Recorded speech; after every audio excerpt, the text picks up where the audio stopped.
আমার বাচ্চা আমি সহাইছি আপনার কাছে বিক্রি করে ফেলেছি। আর দেখা গেছে আপনার স্বামী বা আত্মীয় স্বজন যদি সমস্যা করে তার দায় আপনি নেবেন? হ্যাঁ আমার।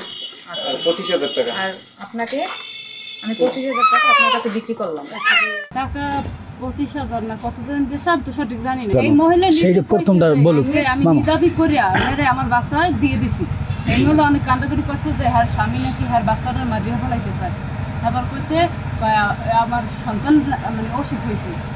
এই বাচ্চা আবার দেখতে চাইছে স্বামী নিচে বার বাচ্চার বলে এমন দোস্ত সুপার দিচ্ছে বাচ্চা নাকি হাতের উঠে যায়।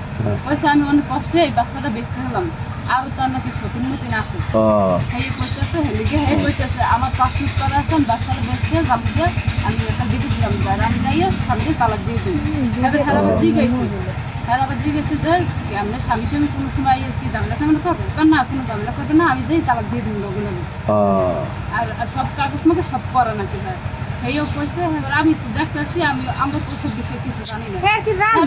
ভিডিও করছে মানে এরকম টাকা নিয়েছে এই ভিডিও করছে। আবার ওই মহিলা নিদাবি করে সন্তানরা উড়ে দিয়ে সারা করে বাবুরা আপনি দেখছেন কয় মাস হবে? 1 মাস 1.5 মাস হয়েছে। ছেলে বাবু না মেয়ে বাবু? একদম ছোট। যে কিনছে তার বাড়ি কুষ্টিয়া আর যে বিক্রি করছে হ্যাঁ বাড়ি নাকি ওই ফার্মের গ্রামের দিকে শ্বশুর বাড়ির কাছাকাছি আর বাবার বাড়ি হচ্ছে পটুয়াখালী।